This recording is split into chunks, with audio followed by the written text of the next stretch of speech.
Hello, everyone. We are live. It is, let's see what time it is. It's 9:47 on May 12th. So, welcome. I wanted to get out some cards for Mercury Retrograde. For people that don't know, Mercury Retrograde started on May 10th and ends June 2nd. So, if you're hopping on, you'd like to say hello, if you'd like a message, and how the energy is affecting you during Mercury retrograde, I would love to help you. Please make sure you're subscribed if you haven't subscribed, and you can go to robinshealing.com to book anything or join my membership group. Okay, so it's coming in really strong. Nettle, boundaries and caution. So I'm really getting that around this time, it's important to just reconnect, recenter. So often around Mercury retrograde, we would focus on the so rewinding, re-answering things because communication is essential at this time. So if you notice that there's some miscommunication, there's a little bit more conflict, often that's in relation to the planets seeming like they're going backwards, or the Mercury retrograde is okay. It feels like things are just going back instead of forward.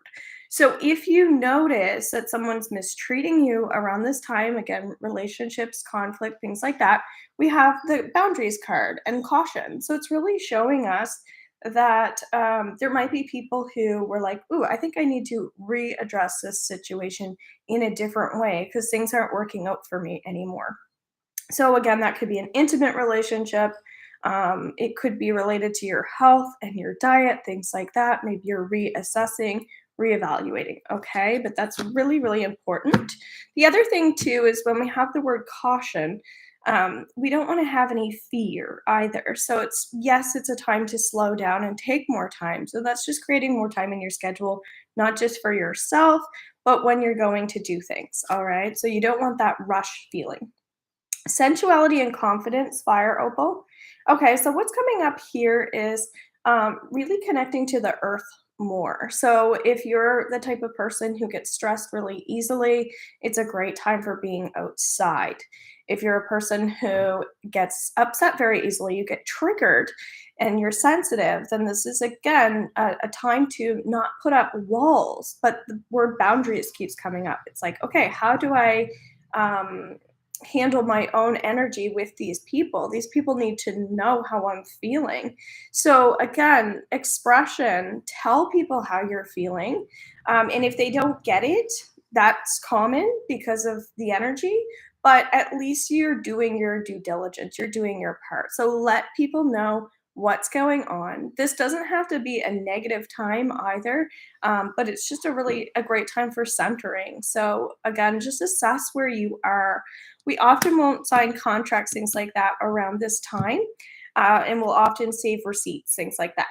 And technology tends to act a little wonky. So, completion, accumulation, full moon, which we also have during Mercury retrograde. We have a lunar eclipse on the 16th. So, I'll be doing a video about that specifically. But I am getting that there's a lot more support than we realize. So, again, use your resources. Remember that you do have loved ones that are around you here in the physical world, but also in the spiritual world. And that's where you might feel like you have extra protection than you normally do when you're more in tune with those things. So the more you can learn about Mercury retrograde, how it works, and when it's coming in, you can kind of pre-plan around that. Typically, I don't recommend being hypersensitive or hyper focused on it. However, I do recommend being more planning a little bit more around this time, just because you're going to have to, because things aren't always going to fall into place. So, for instance, I like to give examples sometimes. So, I have someone coming over to my house to do some like planning, decorating for my wedding and for my wedding reception anyway. And she wasn't feeling very well. She didn't have COVID, but she just wasn't feeling well. So again, I'm just like, oh, like it's all good.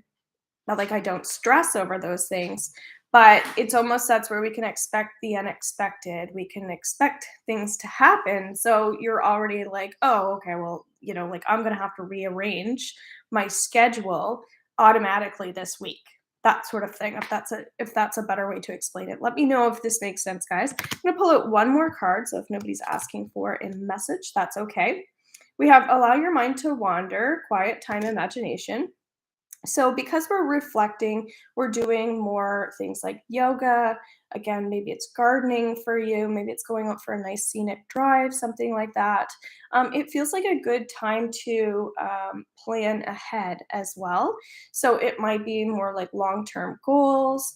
Again, like short term's great, day to day, like rituals, but it does feel like this is a great time to really like do a business plan or start doing a little snapshot in your mind of what you want, like your dream um, mate to be. For me, it's my dream home. It's really taking that time to paint out what I want my home to look like, or going on Pinterest and just getting like decorating ideas for my new home, things like that. So it's really expanding on things that you've been wanting to do. This is almost like giving you the time to start doing that. So that's kind of like the positive thing that's coming in. Anyway, that feels good enough. And again, I'll be doing a video on the full moon, the lunar eclipse in Scorpio. If you would like to join my new moon ritual, or sorry, my full moon ritual, it's on the 16th at 6 p.m. Atlantic Standard Time. You can go into robinshealing.com. You can book in for that. And then if you're a VIP member in my membership group, you'll catch the replay. And you can also purchase the replay as well if that time doesn't work out for you. It's $22. And again, you must sign up through my website so that you can get the Zoom link. And we're going to be doing some theta healing. We'll be doing often a guided meditation. We will be writing some things down together in a group of what we'd like to release. And then having me there, I'm going to amplify that energy for you so that when your new moon comes in, you're going to be a lot more open to some of these new things because you've already let go of some of the old. So a lot of astrology things happening. Like there's a lot of shifts. There's a lot of change. So the more you can kind of take care of yourself and adjust, the better you're going to feel. All right, guys, if you have any questions, you can book a call in with me as well. Bye-bye. Thanks for liking.